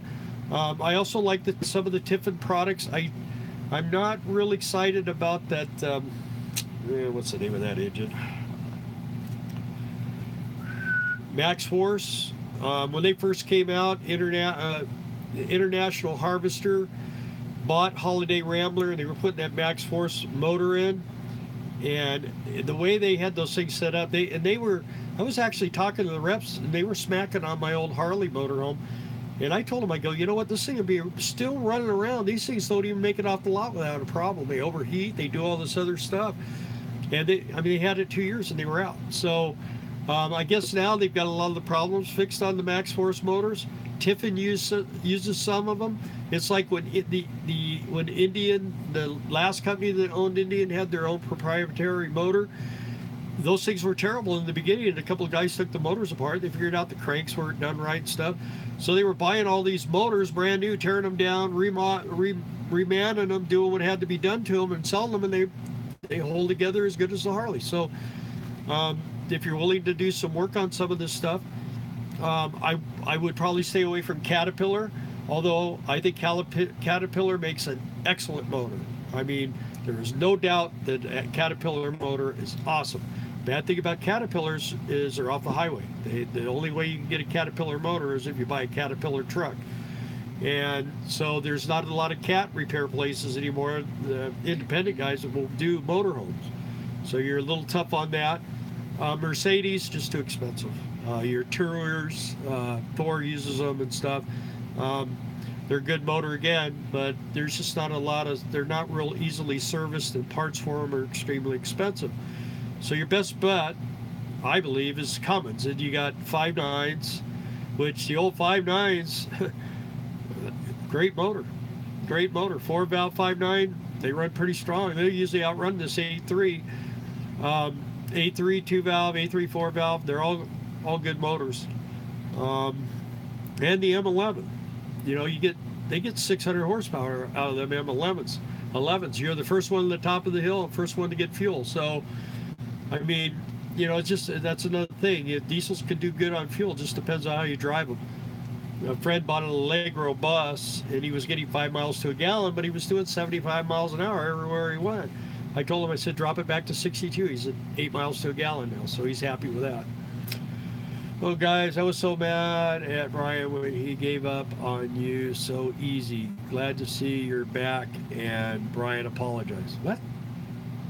What did Brian give? What? Why did Brian? I don't know what you're reading, but I don't right have here. that. 50. Oh, guys, I was so mad. I don't know. Oh, guys, I was so mad at Brian when he gave up on you so easy. Glad to see you back, and Brian apologized. I don't know. Huh, I don't know. I don't know. I don't know either. Let's see. Tankful takes. Tankful. Get it? Tankful 78. Yes. That's pretty cool. I looked at a 78 Seabreeze. Okay, that's a national. That's a good brand. 1290. Scared to death when I drove it. Phew. So how big was it? Decided it was too big for me. Well, you know, I have to admit, when I first started driving this thing, it was too big for me too. I was a little afraid at first, but And wide. yeah. This is a wide body. And it's tall. And we have this little warning thing. It goes, "Twook." That's our CB antenna. When I hear that, I'm like, oh no. One thing good about this is we can drop about 5 or 6 inches. We can just air down. So we might be able to clear some stuff. But yeah, we've been on the freeway and it's like makes you a little uneasy, especially low trees. Thinking of Class B gas or diesel. Yeah, you know, the old gas or diesel thing. The thing about a diesel is if you want something that's going to last a long time, it's usually the diesel motor. If you want something that's going to have more power, it's going to be a diesel motor. If you want something that's going to get better fuel mileage, you're going to want a diesel motor. If you want something that everybody's willing to work on and you know, you can always get gas everywhere and stuff, then you buy gas. But the gas engines, of course, you know, most of the new RVs are V10s, and that Ford motor, it'll go 200,000 miles pretty easy. It depends on how heavy your rig is. I think it has a better resale value too, don't they? Diesels over gas. Yeah, diesel will cost you a lot more to get in a diesel usually than a gas. Yes. But you know what? Like if you're willing to buy used, and you're not afraid of getting something that's 20 years old, I know you won't be able to get in with the snobs in those 10-year or newer places. But nah, I'm just kidding. They're not snobs. Yeah. Anyway, the thing is you can get a killer rig. I mean, you can get something that's all nice, solid wood, all the goodies, man, leather. I mean, beautiful, low mileage. You know, some of these people don't drive these things at all. There was an HR Navigator with a slide out, single slide. It looked a lot. Oh no, it didn't have a slide. That's what they did. But it looked a lot like this one. Had the A3 and everything. And I think that thing went for around 20 grand. Man, it was a 96. And that thing it was low mileage. That had years of service. Years and years of service. You could have drove that thing for. Don't be afraid of older ones. Just, you know, make sure the clock is working correctly on the mileage. Check the oil. Yeah, check the Colors oil. of Make sure the oil's there. Tires. The coolant recovery bottles. I'll tell you a trick. When you pull the oil dipstick out, above where the oil level, usually about that so far like this, if you see a nice nasty burn mark on that dipstick, you'll know they've run it really hard and they've gotten that motor really hot more than once. And I've showed a lot of people that, and I go, this thing's been drove hard. Someone's really rode this baby bad. So let's see, is there a way to do live video sharing screen on mobile devices? Would like to do that on iPad. Would be nice when not near Wi-Fi. That I don't know. We are like If anybody knows the answer to that one, yeah. pop in there and answer. Rice ball. Jen Lynn. Is there a way to do live video sharing screen on mobile device? I'd like to do that on iPad. It'd be nice when not near Wi-Fi. Anybody know? What's a nice buy? Let's see. Darla, do you have problems at some parks because of the age of the motorhome? See, Yeah. asked you. I actually generated a huge long comments and replies on a Facebook page because there was a job listed and they said that they didn't want anything than a 2008. Otherwise, don't even bother applying for the job. And I don't know. I'm conflicted because I know that they're trying to keep out literally trailer trash, and I've seen it. I mean, we camp next to it too, and I appreciate that. But I wish that they would say something like, send pictures of rig, you know, because our rig looks nicer than a lot of the brand new ones right out of the factory, if you ask me. And we keep very good care of it, and I don't think that we all should be lumped into the same pot, but they do. So, yeah, there are problems. At D Hicks, 34-foot gas engine. So, let me tell you another thing when you buy a gas motorhome. You get a conventional suspension. The difference between the air ride on this motorhome and a conventional, like truck suspension, no comparison. These things ride so much smoother. You get in it's up with leaf springs and all that. They ride pretty hard. I mean, you load them up a lot, smooths them out some, but they still ride pretty rough. Ask Brian. Poor Brian. 34-foot. That's probably a good size. If you drove a 34-foot diesel, Class A, you probably. And you know, the diesel motors in the back is quiet. You got all this time to think, and you're looking at the scenery. You're not just sitting there going, wah, you know, down the road. So, and they rev pretty hard, you know, when you're running them. I read that Brian. Okay, yeah, Brian does love us. We love Brian. Yep, it was too tall for me too. Yeah, well, just get smaller tires. Get those real low profile ones, you know. Pooh Bear rebooted. Signal's okay now. Rebooted the modem. Oh, okay. That's good. Glad to hear that. The problem is also don't have the confidence and knowledge to ask the right questions. To buy one, well, you know what you do? You just keep going. Don't go in with the idea you're going to buy one. Just go in the idea that you're going to pick the salesman's brain until he has, well, of course, most of those guys don't. They pick their nose or head. And they'll lie to you. So yeah. That's probably not the best advice. You'll eventually find somebody, like we had Motorhome Billy. And him and I got to be pretty good pals. So he would never let me drive this one when it was done. He offered me 50 grand the first day. We took it down to show it to him, and I said, see, I can drive it. A lot of times they won't let you drive them, so if you get someone to let you drive it, that's pretty cool. But I didn't drive this one before I bought it because I didn't know what was going to happen. I wasn't sure. I mean, I could ride motorcycles, you know, turn around backwards if I have to, but I wasn't sure about driving this thing. I mean, I drive cars and I've driven diesel trucks, but not much. I followed home in the truck. Yeah. And he was having a bit of a difficulty trying to figure out where the mirrors need to be, and he talked about that in one of his videos, and what you need to be seeing in the rear view mirror as you're trying to situate your rig between this line and this line in your lane. And like I said too, it's a wide body, so it was a learning curve for him, but he did eventually get it, and he scared a couple of little cars a couple times, but they asked for it. Yeah. They were cutting him off, and he didn't scare them on purpose, but yeah, they used to honk their horns at me. When they do that, now I honk my horns at them, and they leave. They don't want to play with my horn. Okay, Speedy. So here, give me a little more information. It's a Class C. Is it a Super C? Is it like a really big one? Is it a diesel or gas? What brand is it? Is it a GMC, Chevy, or you know? I need to know that real quick, and then I'll tell you. I'm not saying Thor is no good. What I'm saying about Class Thor B is Thor, he said later. Class C Thor. B. Class. No, he says Further on. Class. Oh, so Yeah, okay. correct. I meant Class B Thor. Okay, so a van. You're talking about a van. Well, is it new or used?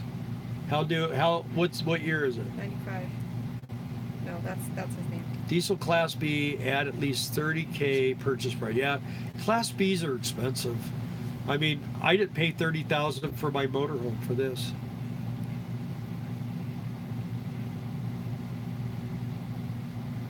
Yeah, that D agrees with you on the H thing. Should be some other. In the 50s, Dodge made teardrop type camper RVs with engines in the rear. Really? Huh. I didn't. Well, I know they made both. They were like what were they called? I know the ones you're talking about. They were cool. I mean, and Dodge. I mean, man, those early Dodge Class C's in them, man, those things you could take them to the drag strip. They were fast. Okay, so let's see. If you can afford it, buy a diesel. We have a 2007 5.9 Cummins towing at 65 miles per hour. We get 12 miles per gallon, towing 18,000 pounds. People complain about service, oil change, and oil filter and diesel filter. Cost me $70. Yeah, well, the thing with the 5.9, that's basically the pickup engine, so it's a lot cheaper than what we have. I don't know how many gallons of oil yours carries. This one is 6.5 gallons, so that's where part of the expense comes in. But I only change my oil once a year, so. That was the next question. How often do you change your oil The and fuel filter? I change all my filters, generator, engine, oil, filters.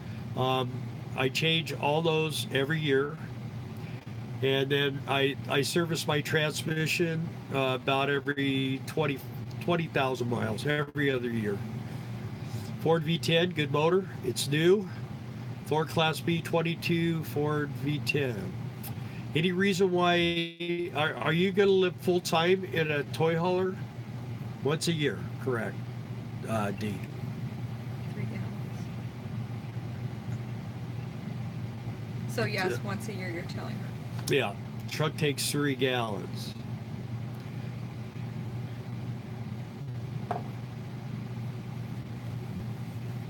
Yeah, the back to the 5.9. You know, there's two 5.9 motors basically. There's a 2 valve and a 4 valve.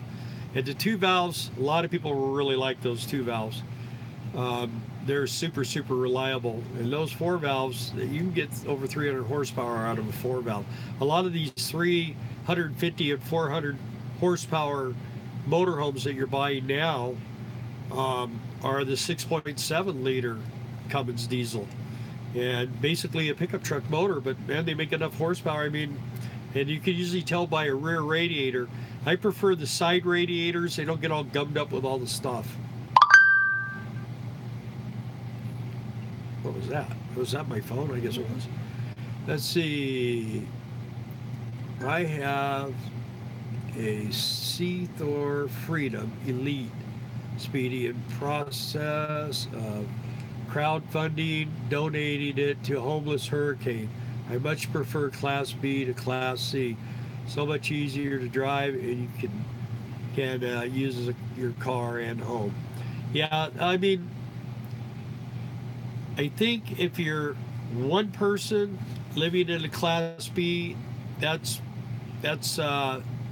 tolerable. I think if I was on my own and I wasn't with Darla for some reason, probably Class B I'd want the bathroom, I want the toilet and all that stuff. I would have to have those type of things. But if there's more than one, then a Class B becomes very small. Starts getting a lot tighter. And when you could get cabin fever in a 3,000 square foot house. So. Were you watching someone else? No. Okay, thank you. Dinged. But Speedy, a Class B is going to cost you 3 times as much as a Class C. I don't think you can get into a brand new Class B for $125,000. They're really expensive. I have the 4 valve chip, 450 horsepower, 750 foot-pounds of torque. I take it easy because I have a semi-built auto trans, but any more torque could turn it inside out. Yeah, that's where you get in trouble when you turn the motors up. Yeah, you got to be careful. See, mine is 300 horsepower, but it's 960 foot-pounds of torque. So but it's because it's a bigger block. It's like a 454 as opposed to a 350 Chevy. Okay, someone offline says, Charles McCrae, not on your live chat, but a good check to complete when checking engines is to drop oil on a hot plate at 212 degrees. If it steams, there's water in the oil, not a good sign, and may signal gasket problems, which we all know is not good for bearings or other internal engine components. Great videos, honest, heartfelt comments and thoughts. Thank you. Right. Yeah, and also usually if you're getting water in the oil, you're gonna see a milky substance on your dipstick too. What transmission? I have the MD3060, which is medium duty. It's like what they put in fire trucks. This has heavy everything. Has the Rockwell rear ends, and the rear end in it, and it's my buddy has basically the same drive line as me, but he's got a different rear end. He's geared a little lower, and for some reason he can't get the mileage with the lower rear end. He pulls me a little bit on the hills because I'll let this thing drop down and grab a lower gear, so it's not really, you know, chug-a-lug and trying to get up the hills. I like it to just have a nice steady 2,000 RPM and it goes up anything.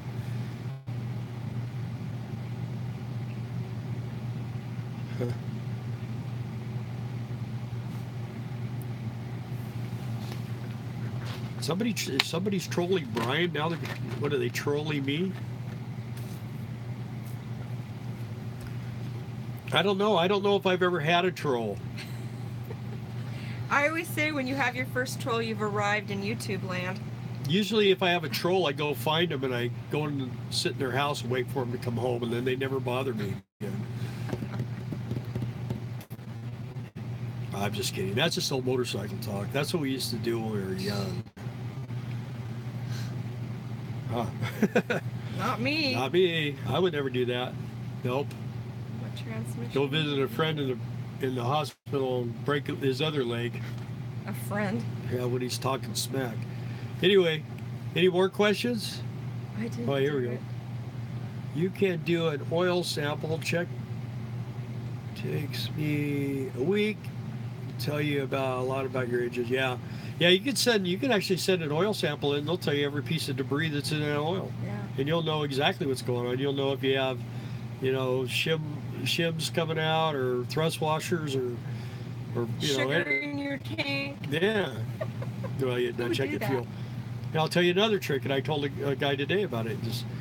Is if you have a 06 or older diesel motorhome, dump a quart of cheapest transmission fluid you can find in your diesel every 50 gallons, and you'll find it will change the whole running of that motor. That 5.9 4-valve, dump a quart of transmission fluid in it. Lucas won't make it run as good. It just changes the way the motor runs. It just lubricates your injectors. Everything just straightens right out. And boom, you're running great. Try it. Let me know. You'll that's one of the secrets of this thing. That's why it runs the way it does and everything else. Let's see. I'm not a troll. What was I saying you did? What I was saying. You did. Oh, you joined job for Brian. Yeah, we did a U-joint job for Brian. That van, man, that was a pretty good deal there. You think he got that van basically for $200. Couldn't beat that. Is there such a thing as a certified mechanic designation, like same as for our autos, that I should look for when I have found one that I am seriously looking to purchase? Yeah, there is a... And they are certified. Yeah, they're certified RV mechanics. But usually, when you're talking RV mechanics, they fix the house. When you have a motorhome, now travel trailer is different. The trailers are a different deal. When you have a motorhome, you have the truck, which is the engine, transmission, chassis. That's the truck, and then you have the house. So when you go to the RV dealer, they'll fix the lights and the water heater and the refrigerator and stuff like that. What they're trained to. But they don't even change oil at most RV dealerships. Right. They don't want to touch that. So they'll send you, if you have a Freightliner chassis, they'll send you to Freightliner or whatever. So it's two different things.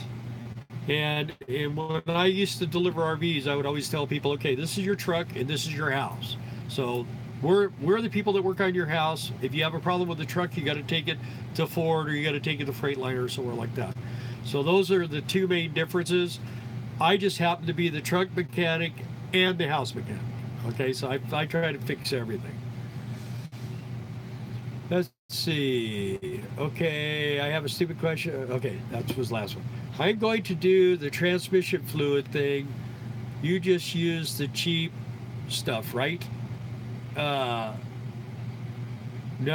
I don't. I use my filters were about $70. There's on this it has the really big filters. I think he means the transmission fluid in the gas tank. Oh yeah. Oh Cheap yeah, stuff. the gas tank, absolutely. Yeah, just go to Walmart. It's like $3 for a quart, or you can buy a gallon, but buy a gallon and a quart because on mine I can't get the gallon in there. I gotta fit it into the. I got a little funnel. I fill the quart bottles, but every time I fill up, usually when I get to half a tank, I got about 50 gallons. I got to put 50 gallons in, and I don't like to run it below a half a tank, so I'll put a quart of transmission fluid. I've had guys look at me like, "What are you doing?" But yeah, you'll be surprised. You'll run it for about 5 or 10 miles, and then when you come up to the light and you stop, it'll be smooth as glass. You won't understand why. It's a tranny fluid. It lubricates your injectors and everything. Won't hurt anything. Let's see. Been using auto transmission oil.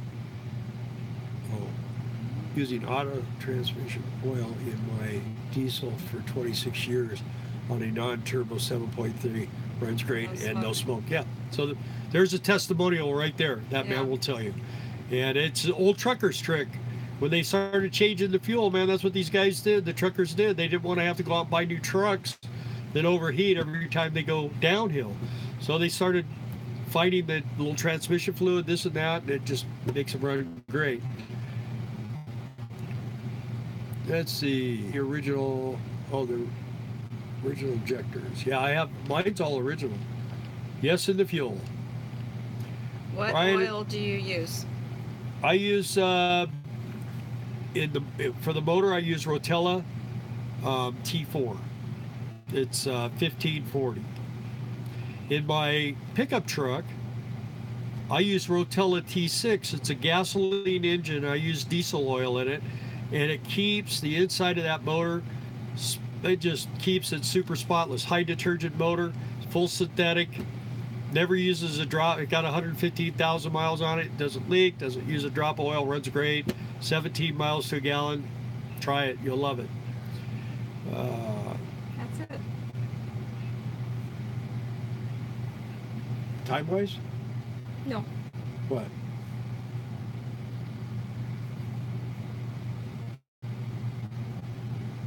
Anybody have any more questions? What oil do you use? Okay, we did that. Me too, Rotella is what I use. Yeah, my buddy is a truck driver. He told me stick with Rotella. Every truck stop carries it. Walmart carries it. It's reasonably priced oil, and that's one thing that's amazing.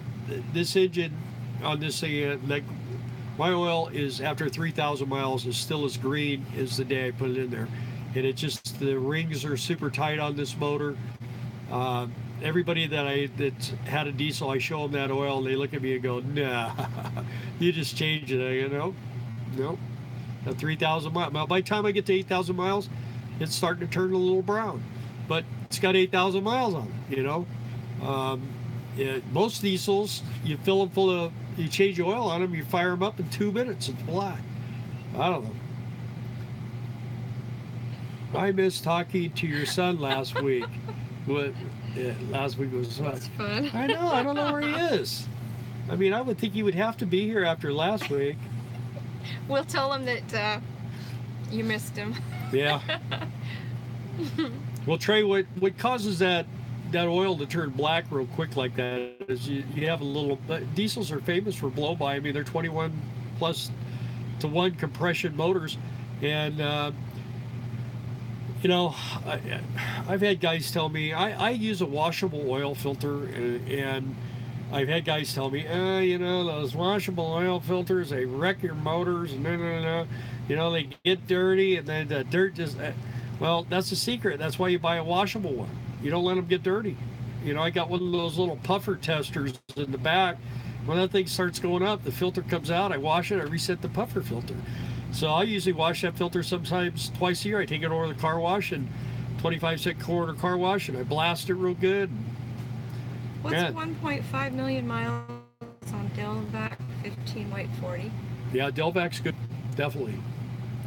Yeah, that's a good oil. It's and you can get that at Walmart, and you can get it at most truck stops. I just Mobile One's another good oil. There's good oils. I think for me though, I don't know. Once I start using something, I kind of stick with it. Loyal. Okay, we're running out of questions. I was getting way up here. I guess I need to come up with another dumb story.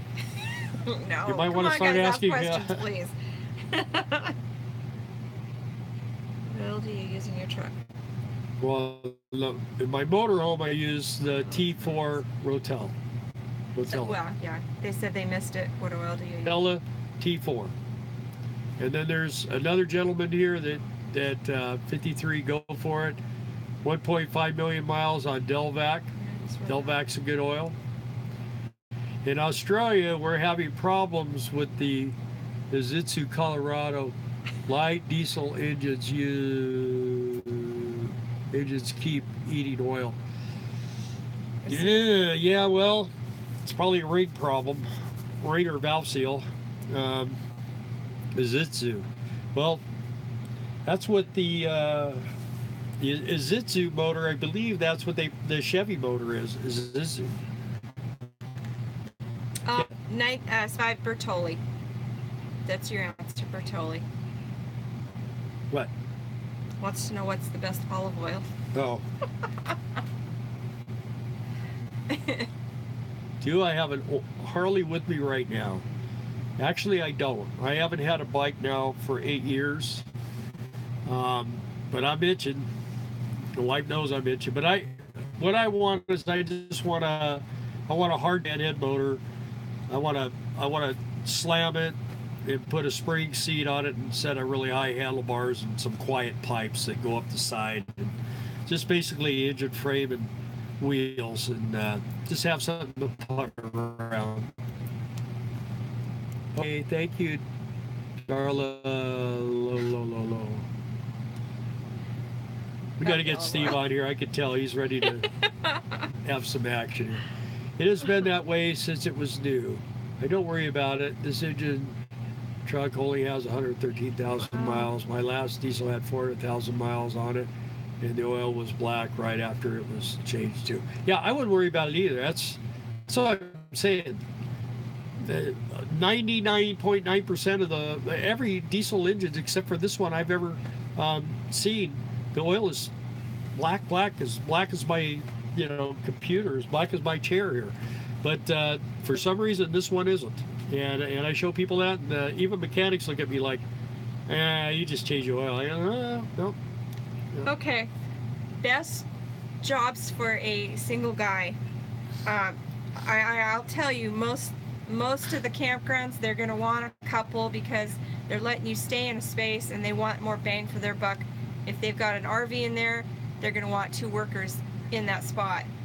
But I really believe if you're a single guy, you could probably work sugar beets and Christmas trees, Amazon. Christmas trees, and that's a single guy position, and you could make most of the money to get you through the whole year, just from the end of November through to just before Christmas, or actually sugar beets is October. So October, November, December, and you're good for the year. And we did have the opportunity for a single person in a van could have came here and worked, and we have showers and toilets, and you would have had your own space. That is uncommon. But campgrounds are okay with a van. Yeah, person. but we one of the local people in town they hired, so somebody who.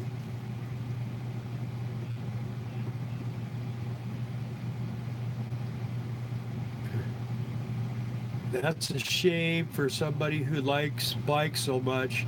Maybe rig something so I can sit in the front of your rig. Okay.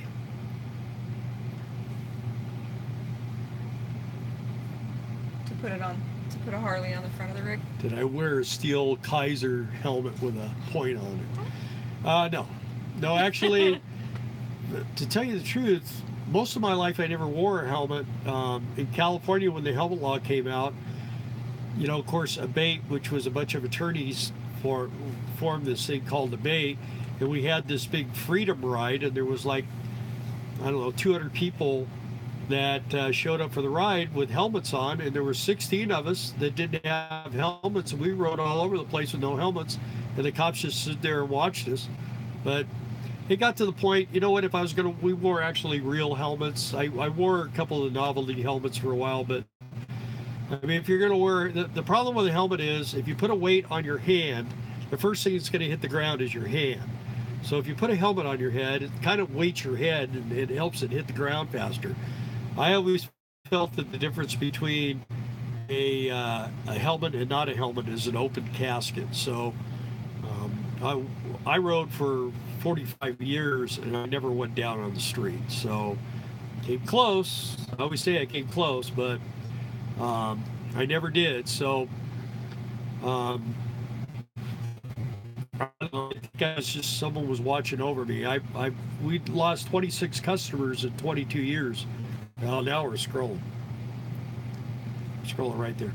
There we go. Okay, I think we're back. Anyway, we lost 26 customers in 22 years, and I found out that a few more people have died of motorcycle accidents. So it happens, and usually it's drug or alcohol involved. And you know, the guys that I rode around with were, you know, most of the Harley guys are drinkers or pretty hard partiers, and you miss a turn, or you know, you're going too fast and a car pulls you just don't know what's going to happen. You hit sand. So, and Oil. unfortunately, I drove intoxicated many times, but I'm fortunate, like I say, to be here. And that he doesn't drink anymore. No, I've been clean and sober since February 4th, 2001. Yay. That was a God thing, believe me. Yeah, it was. And yes, hello RV Davey and D Hicks. What do you mean singles don't get a fair shake? Who knew? I think you're being totally sarcastic there because you've already encountered that. It is true. Hello, RV Dave. And Just the Real News said that should have said maybe you could rig something on the front of your rig so you can put a Harley on it. Actually, if I did it, I put it on the back of my. I'd put it in the back of my truck. I have my spare tire for my motorhome in the back of my pickup, and I have 2 bicycles. And I already know how to do it. I'd stand the tire up, put the bikes on one side, I pull the front wheel or even the front end off the bike and slide it in there. Because I wouldn't be riding it all the time. Probably 7 months out of the year it would be in the back of the truck. So, but yeah. And the thing about a 50s motorcycle, I mean, these new bikes, I sat on a new India, one of them new India Chiefs, man, they're over 1,000 pounds. I mean, you're scared when you go to lay them on the kickstand. My Road Glide weighed probably about around 900, and it was heavy. And but I had a Springer Softail for 16 years, and that thing wasn't that bad. I mean, you just almost drop it, you could pick it back up, you know. I had a panhead, a 65 panhead, and the older they get, the smaller they get, tighter they have smaller motors, they're lighter, they're yeah. That's what I want. I just want, mainly for me, I just like to paint them and trick them all out and that kind of stuff. I'll just put it around, you know. I don't, at this stage of the game, I don't want to get back into it hot and heavy. That's the bad part for me. 2 thumbs up to sobriety. Do they store sugar beets in refrigerated cellars like potatoes? No. And you can YouTube this also. They stack them 30 feet high. Anywhere from 20 to 32 feet high, and about 60 yards wide, and then we go a quarter of a mile deep. We have 10 machines. We did 1.3 million ton last year. And they put them over culverts, and they run air through them, so right. And they tarp them. outside, and then we have the 3 winters. buildings. So it's an amazing operation, and this will be our 8th year doing it. We love it. We really love it. It's such good money too. So between that and Christmas trees, that's the bulk of what we earn in a year. So Are the roads really that bad over there in Australia? It must be. He says, I don't Yeah. even trust push bikes. Well, you know, I've known people, I've rode with people, I've told them, you know what, you got to go buy a nice car and get rid of your motorcycle, especially old guys. I always tell them, don't ride one day longer than you should, because it's that last day when you get killed, you know what I mean? Go buy a nice car, and I hate trikes. I don't like trikes. I think that's, well, it's, I've they're ridden hard. with him on trikes before customers, and he's like, he had to test drive a customer's bike after he did some work on it or whatever, and he's like, let's take this for a ride around the block, and you can see what I'm talking about. And everything's opposite. If you want to turn one way, you lean that way. The It doesn't opposite make way. sense. And really, I don't know, to me it just did not feel secure. The balancing of it just felt like it could flip over. I built It wasn't- I built I a didn't like it. beautiful trike for a president of one of the chapters of the Vietnam Yes. Vet Motorcycle Club, and this thing, it was a cool bike, but I told him to buy a nice car, but his wife told him he had to add a wheel because he kept going down on 2 wheels. But it was a cool machine, but oh. 53, go for it. The email is economicrefugees@hotmail.com. economicrefugees@hotmail.com. I live in California and sold my bike because it's just too dangerous. That's the last place we rode, and that's exactly what we said. Yeah, we actually went from, Yep. we came around through Ventura, went down Highway 1 through Malibu and through Kyoto. Santa Monica and all that. And when we got to back home in the high desert, I turned around and looked at Darla. I said, "Did you get scared today?" And she said, "Yep." It was And terrifying. I said, "Okay." And that was our last ride. We I got rid of always the bike. comment on how people will look right at you. They will look you swear they're looking you in the eyes, and they pull right out in front of you. It's crazy. I don't understand it. They're obviously thinking 100 miles away from you, but there they are right in front of you. It's scary. Yeah, and you know, the thing about Too many druggies driving cars. yeah, to ride a bike. we've seen a lot of things over the years, and seen guys go down and see people do the stupidest things. Guys throw their girlfriends off the back of the bikes, and Yep. then you can read She their wasn't too T-shirts. happy. You know, if she's not on there, you know. Hello, Anyway, Makio. what? Makio. Oh, she's there. Yes. Oh, hi. Hey, Billy, Darla. Just You're like late. this. Party's almost over. We already had cake. Let's see. Too many druggies driving cars to ride a bike. Yeah. Well, you know, over here, not too bad. You know, it's not too many druggies. There's hardly anyone on the roads around here. Not many people live around here. You'd be surprised. This is where I'd like to ride.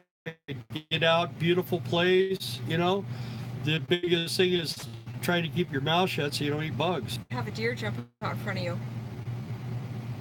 I saw that.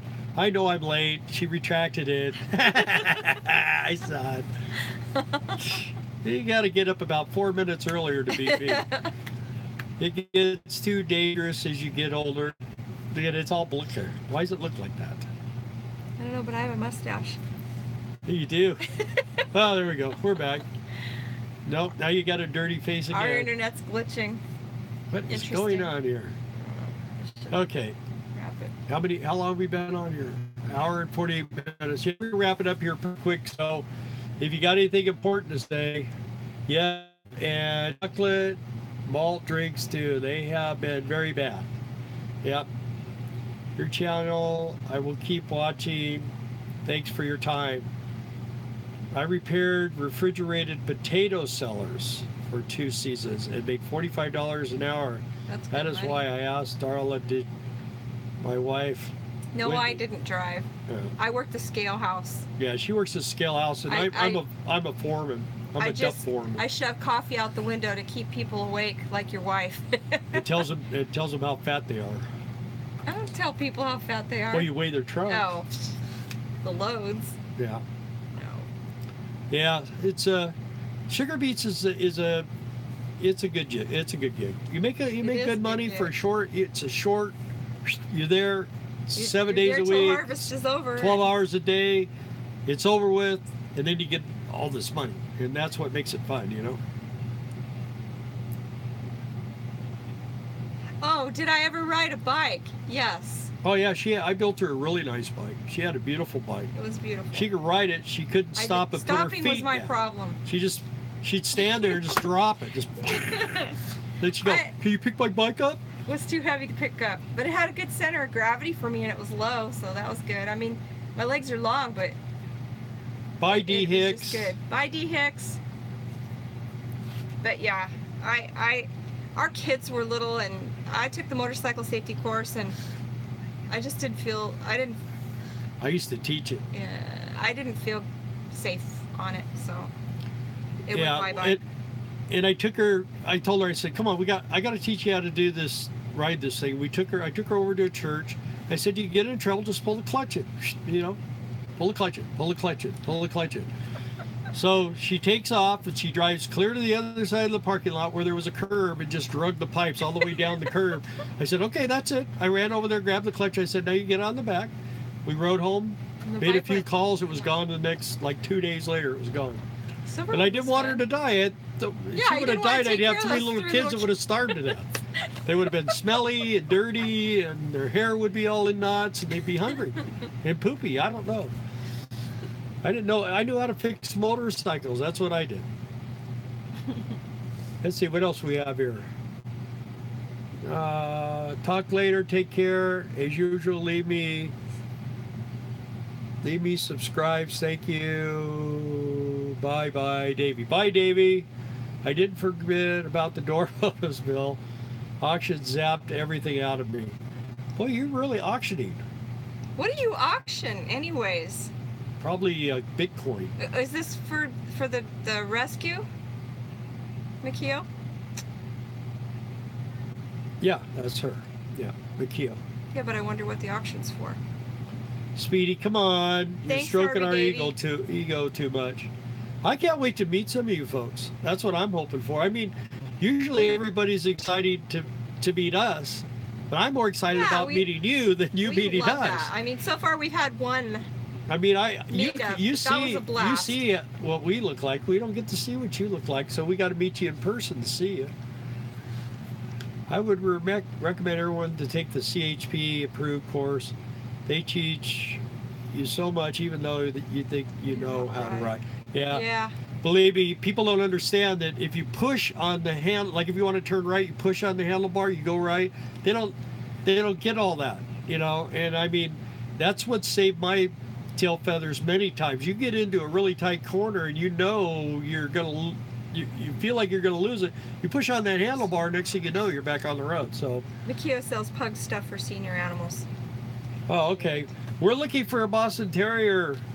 We want a Boston Terrier, but everybody wants $3,000, and we don't have $3,000 for a doggy. We were gonna get Cage. The lady was awesome. She was gonna give us the puppy for $200, and I was gonna saw the video. I was gonna flip her an extra $100 because we were gonna do maybe even a little more. But you know, I don't mind paying $500, but man, $3,000 for a dog, and then. You know, you get the thing, and the first thing you get home, and it yaks, and it falls over, and, you know, it's just...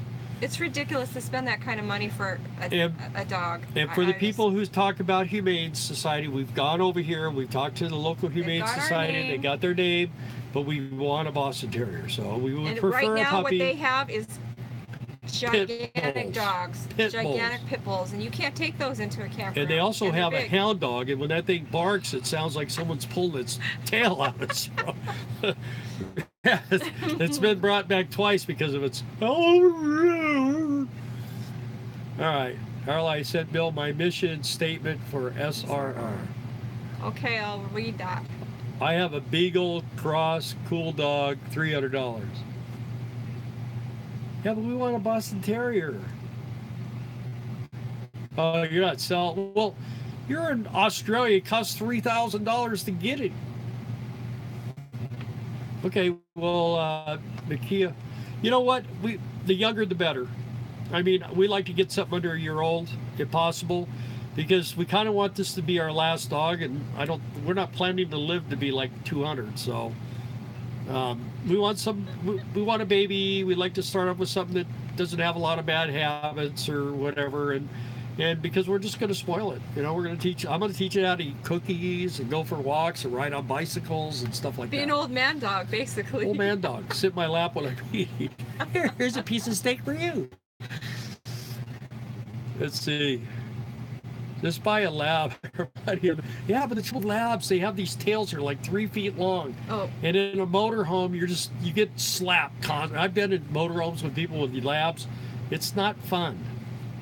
My buddy had a chocolate lab. Remus King of Rome 5 says not for sale. He paid $300. Let's buy the lab.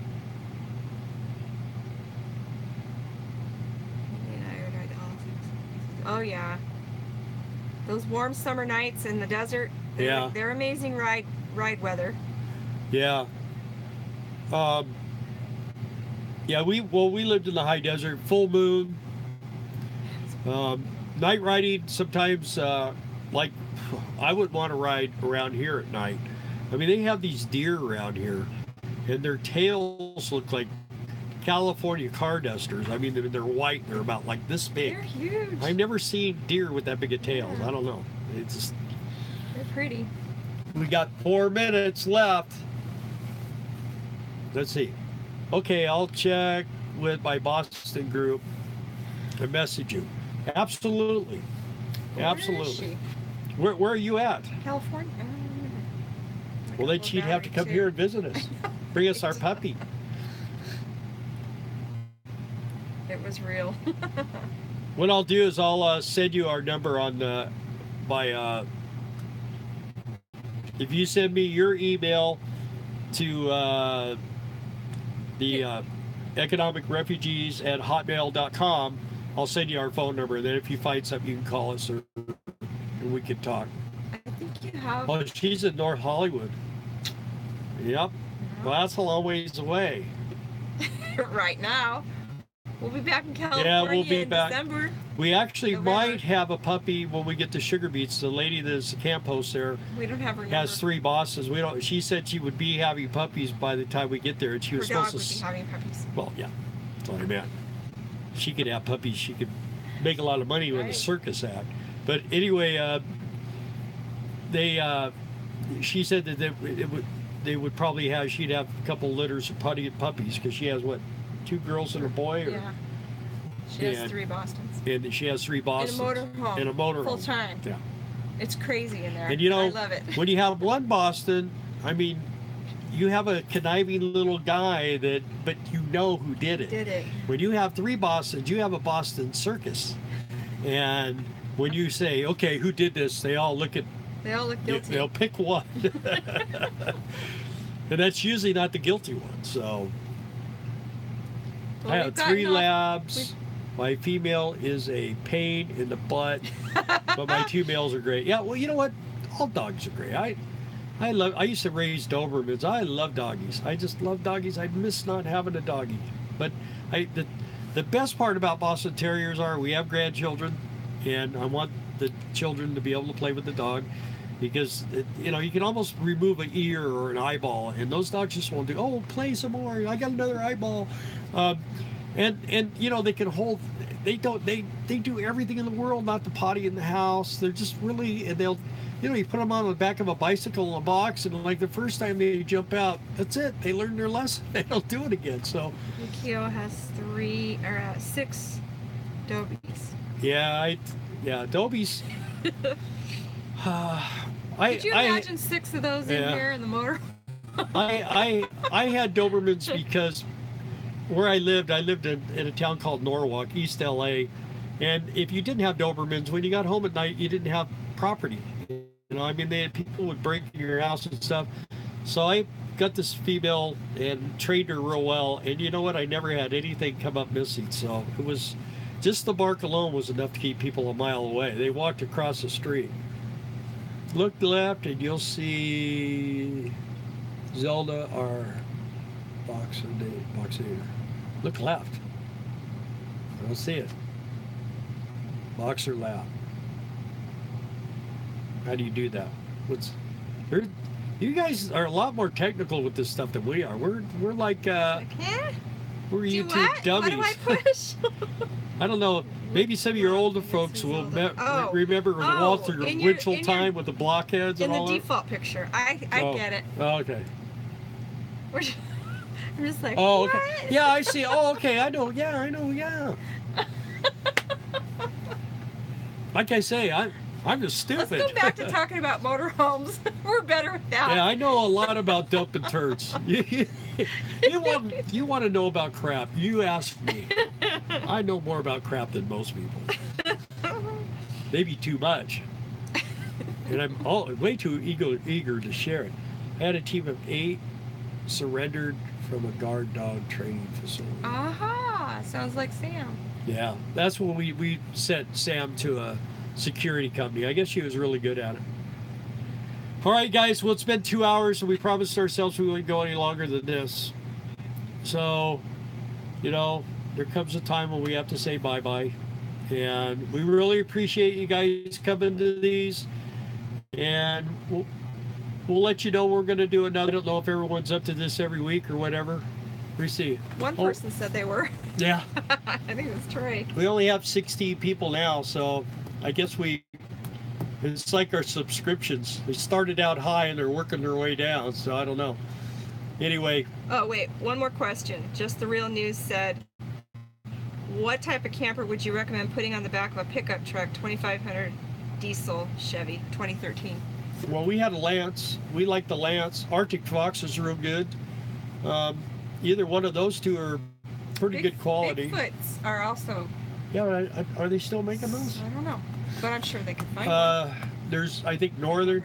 If you buy the clamshell type, you got to be real careful. They tend to be really good because they're 2 pieces.